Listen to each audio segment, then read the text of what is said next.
Dear students, today is the first session of your certificate course program, and in this session we can discuss about the topic Introduction to Solar PV System. Let me share the slides. Okay, the topic is Introduction to Solar PV System. So first you have to understand the difference between renewable energy sources and non-renewable energy sources. So what is meant by renewable energy source? These sources are available limitless in nature and will continue to shine for billions of years. Example for renewable energy source include the energy from solar power, hydropower, wind power, biomass energy, and geothermal energy. The main peculiarity of this renewable energy sources is that it can be replaced faster than we use them, and also it is less expensive. But what about the case of a non-renewable energy source?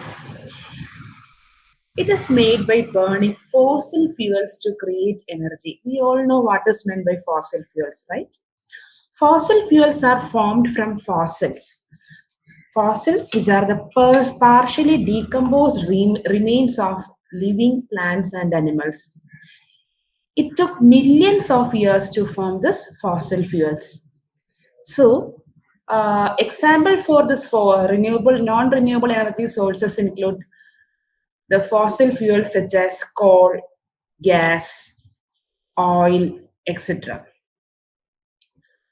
And the another thing is that when these fossil fuels are burned for energy, they will release a huge amount of pollutants into the atmosphere. Example, carbon dioxide and other greenhouse gases also. So we all know this greenhouse gases will cause the global temperature to rise. And also, this non-renewable energy resources are very expensive also. So considering these points, you can understand that it will be always better to use renewable energy sources rather than non-renewable energy sources. Okay, coming to the next slide. Okay, in this slide also you can see the importance of renewable energy sources. Two graphs are shown. First graph is the comparison, not comparison. First graph is the showing the increase in amount of coal price with every year. So we can see that there is a sudden increase in the price of coal, which is a non-renewable energy source with every year. And in the second graph also, you can see that the price of petrol and diesel is increasing year by year. That today we all know that there is a huge increase or a huge increment in the price of petrol and diesel. So these resources are all come under non-renewable energy resources. So it is better to go for renewable energy sources rather than non-renewable energy sources when considering the economic conditions also. Okay, why only solar? So we all know that source of all energy on the earth comes from our star, the sun. Solar energy feeds almost all life on the earth. Why? Because it is the never ending source of energy. But in the case of non renewable energy sources, the primary source, such as fossil fuels, are limited. According to the calculation by NASA, solar energy radiated by the sun comes around 3.8 into 10 raised to 6 joules per second. Okay, so each second, sun is emitting 3.8 into 10 raised to 6 joules of energy. And considering about the geographical locations of India, India is blessed about to have 5,000 terawatt hour of solar energy radiation with every year.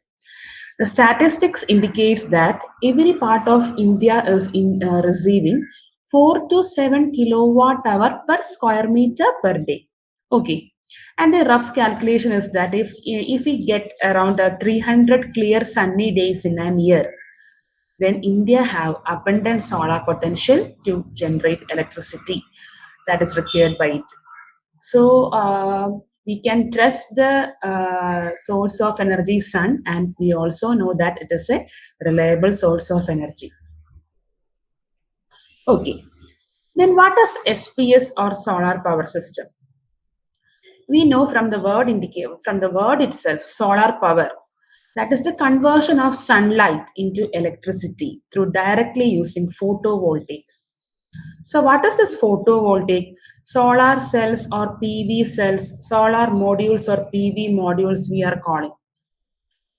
Photovoltaic convert light into electric current using the photoelectric effect. What is meant by photoelectric effect? It is the principle by which certain materials are able to absorb photons. Certain materials, in the sense, some semiconductor materials, they are able to absorb photons and they can release electrons, generating an electric current. So, we all know light consists of packets of energy known as photons. Each photon is having an energy E is equal to h into nu, where h is the Planck's constant and nu is the frequency. So if the photons is having enough energy to penetrate a PV cell or a photovoltaic cell, they can excite the electrons to a higher energy state.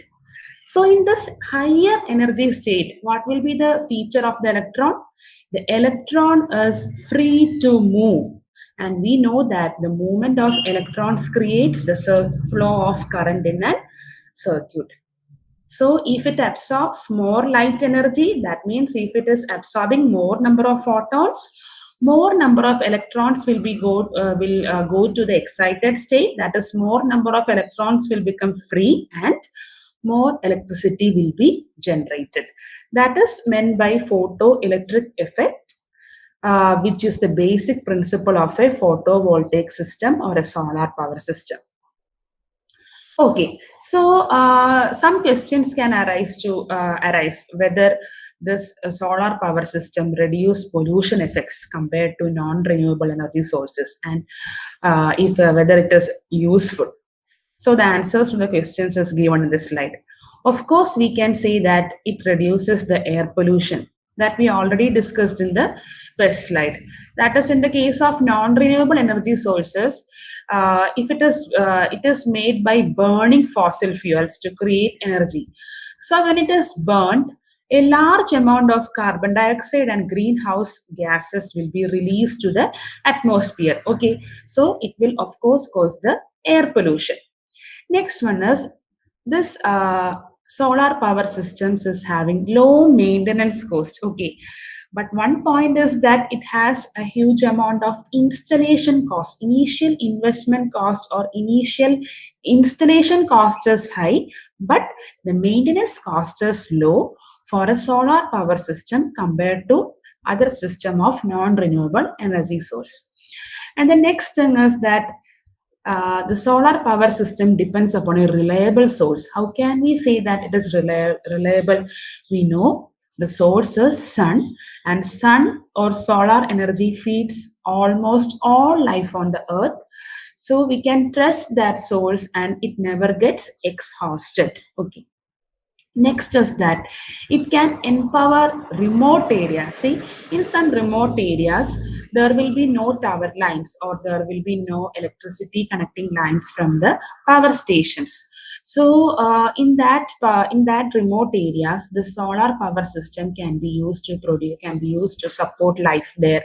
That is, in the night times and all, they can use the solar power system to provide lighting in that areas where we cannot achieve the current supply from electrical power stations. Okay.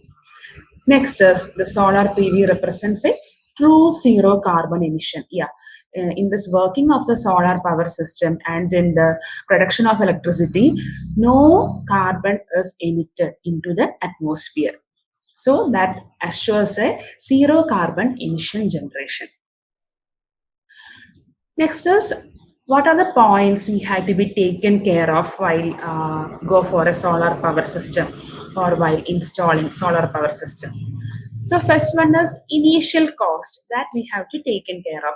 So I already told earlier that initial cost of purchasing and installing solar panels is, comes around a huge amount. That is a disadvantage actually. But in some countries, the government has initiated some subsidiary programs and tax initiatives for this. So initial cost will be somewhat high, but maintenance cost will be low. Next one, about the location. See, the location of the solar panel has a great importance while we install solar power system. If the location is area or location or the area we have chosen is cloudy or foggy for almost all part of the year, then what will happen? It will produce electricity at a reduced rate. Okay, so we require more number of panels to meet the sufficient amount of electricity required or to generate enough electricity.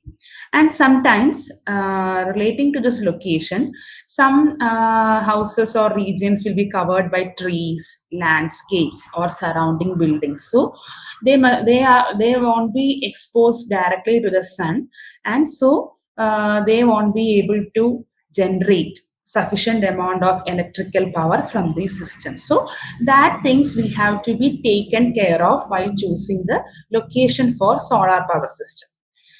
Next is pollution. Pollution in the sun, most of the PV panels are made up of silicon, semiconductor material, most abundant semiconductor material, and other toxic metals such as mercury, lead, and cadmium.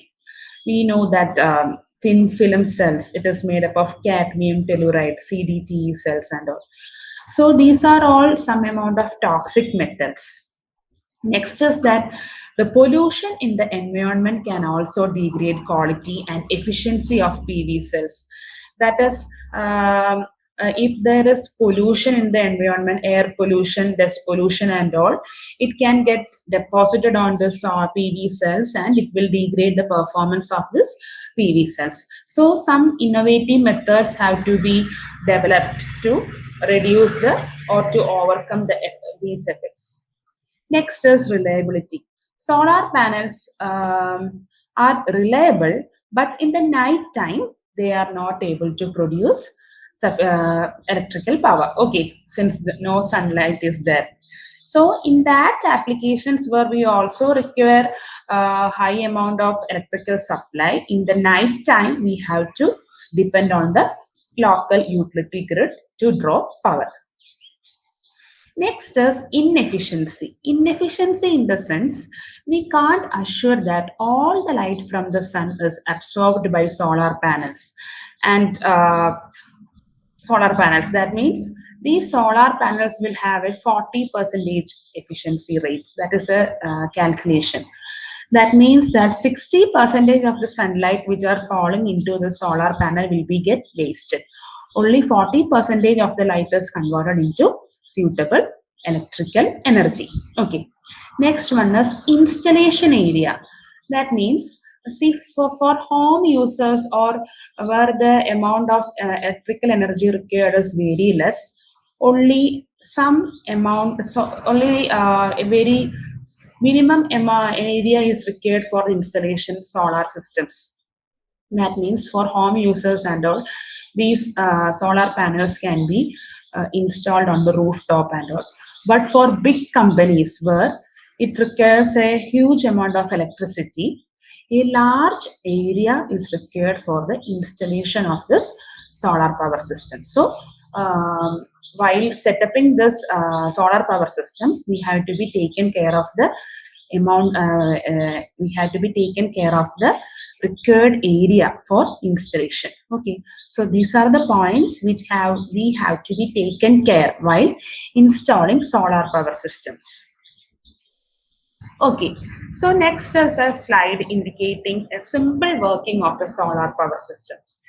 In the coming sessions, you will discuss about this in detail. That is, in the coming sessions, you will discuss about the various components of a solar power system, working of various components of a solar power system.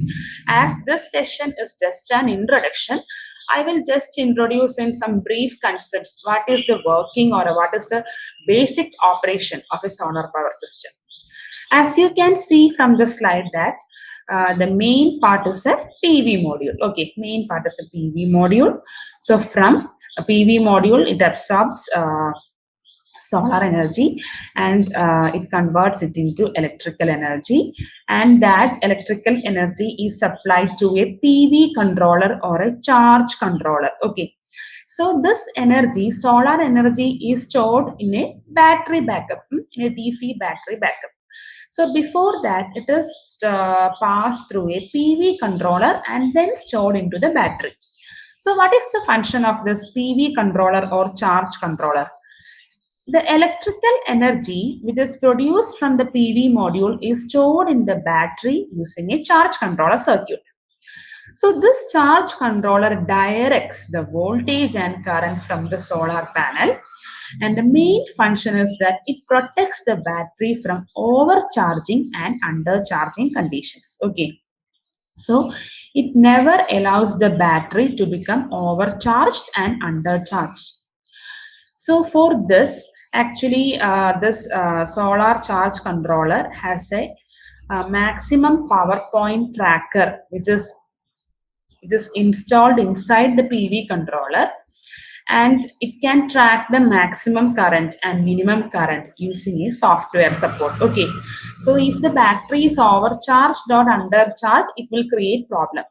So in order to prevent the battery from overcharging and undercharging, a PV controller, it is better to use a PV controller while installing a solar power system. You will study about this in detail, about the technical specification, about the maximum power point in the coming sessions and all. You will study about this in detail. Okay.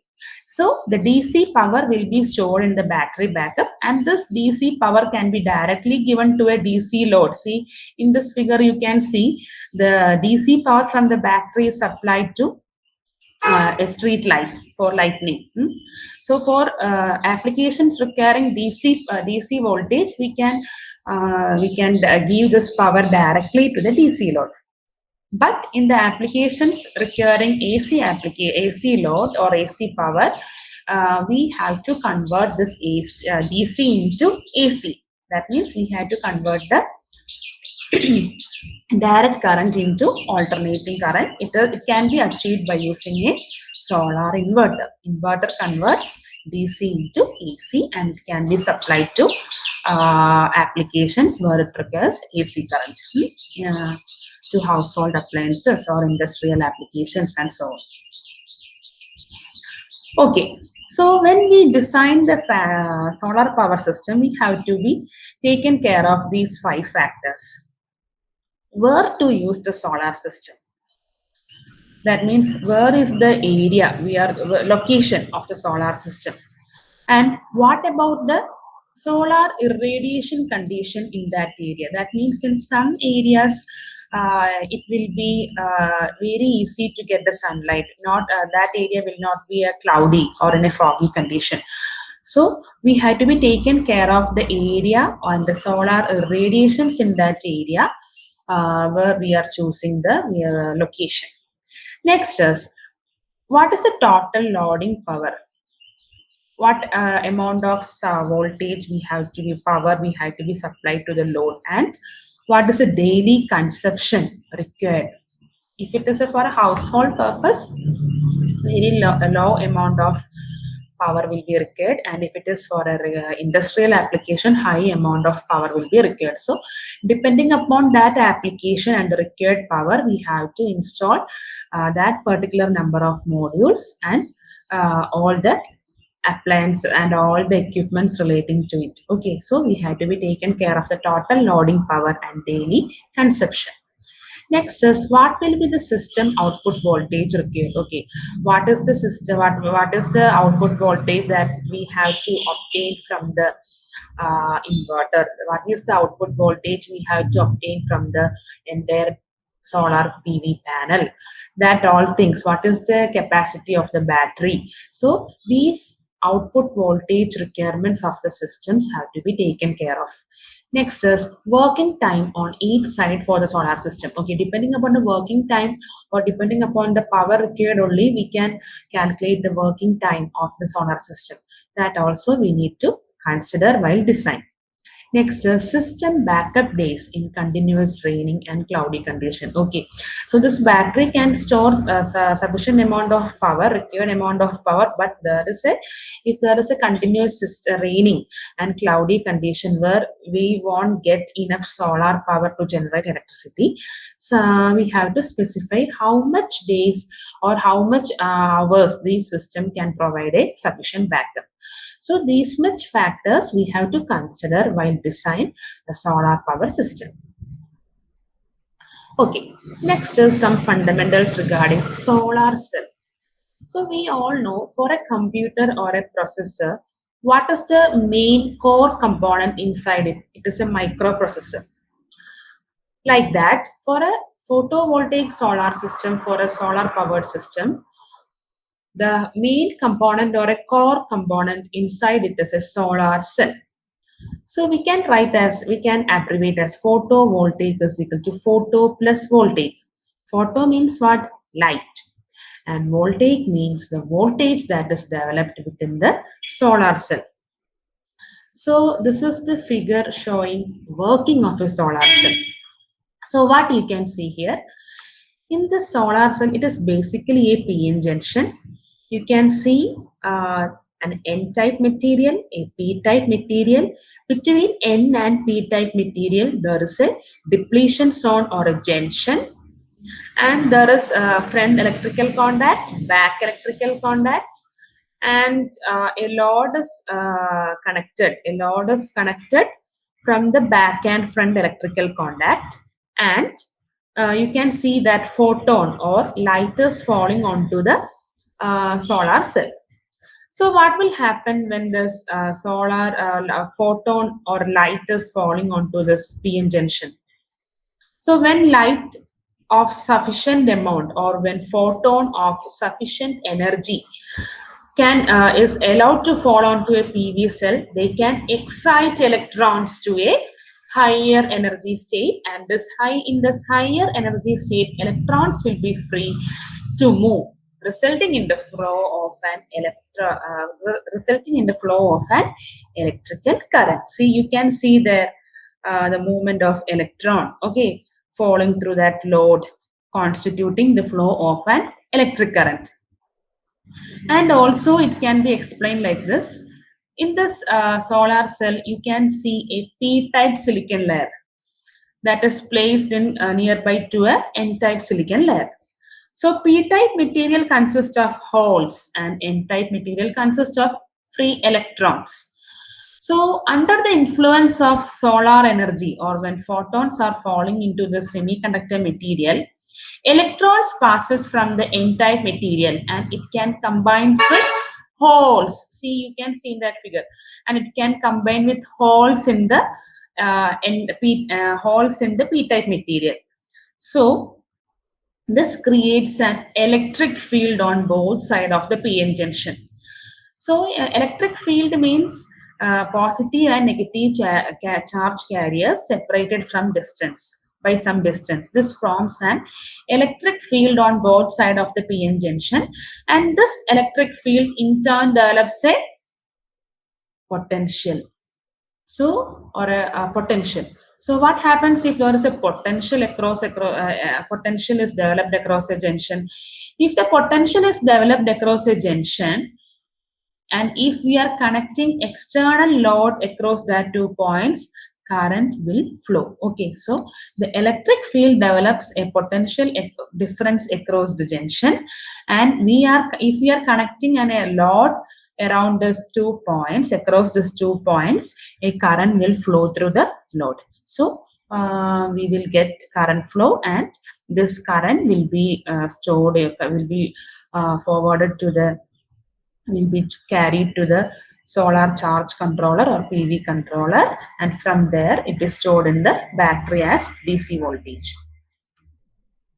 Okay, next is some figures showing the applications of solar PV systems. See, in this figure we can see the solar PV systems is used to provide lightnings to street lights. Okay, so in the daytime, this solar panels can absorb maximum sunlight and it can be converted into electrical power. And in the night time, this energy can be used to power the street lights.